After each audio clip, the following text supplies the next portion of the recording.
एक जंगल में एक चालाक लोमड़ी रहती थी और करीब एक लंबी चोंच वाला सारस भी रहता था।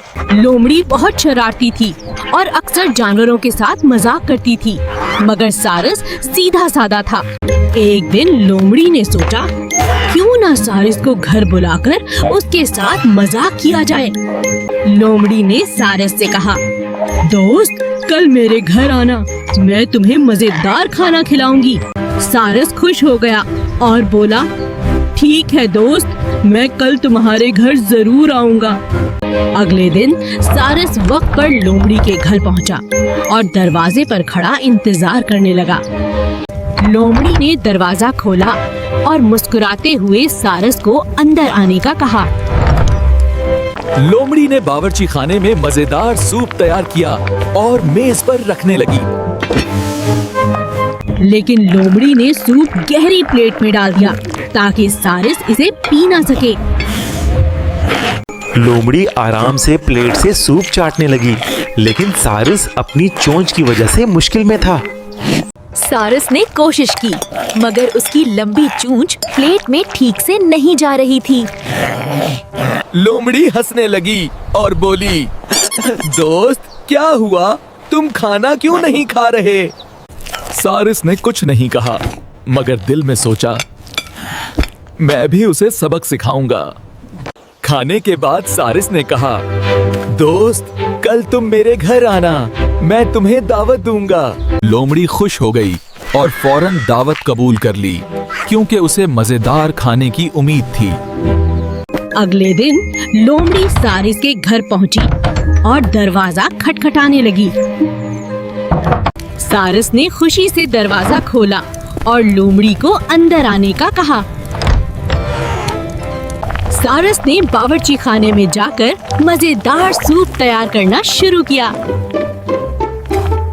उसने सूप लंबी गर्दन वाले जग में डाल दिया ताकि सिर्फ वही पी सके। सारस ने अपनी लंबी चोंच जग में डाली और आराम से सूप पीने लगा। लोमड़ी ने भी कोशिश की, मगर उसका मुंह जग के अंदर नहीं जा रहा था। लोमड़ी बार बार कोशिश करती रही, लेकिन उसे एक घूंट भी नहीं मिला। सारस खामोशी से सूप पीता रहा और लोमड़ी हैरान बैठी रही। दोस्त, मुझे माफ कर दो, मैंने तुम्हारे साथ मजाक किया था। सारस ने मुस्कुराकर कहा, दोस्त, यही सबक था जो मैं तुम्हें सिखाना चाहता था। सारस ने कहा, दूसरों के साथ वैसा ही सलूक करो जैसा अपने लिए पसंद करते हो।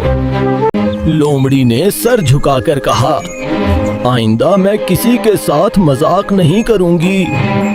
दोनों दोस्तों ने मिलकर हंसना शुरू किया और दोबारा दोस्ती कर ली।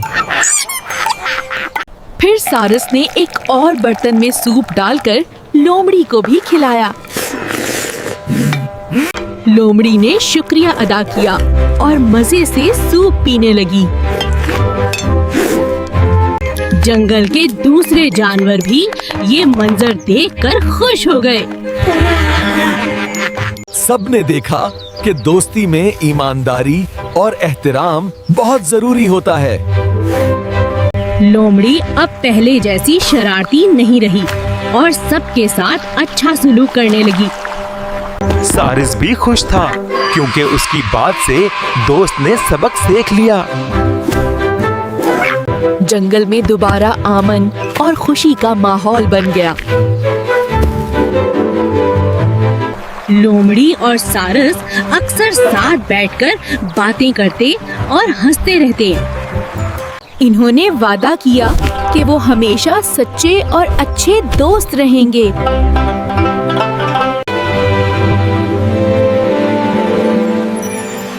इस कहानी से हमें एक अहम सबक मिलता है। हमेशा दूसरों के साथ वही सलूक करो जो तुम अपने लिए पसंद करते हो।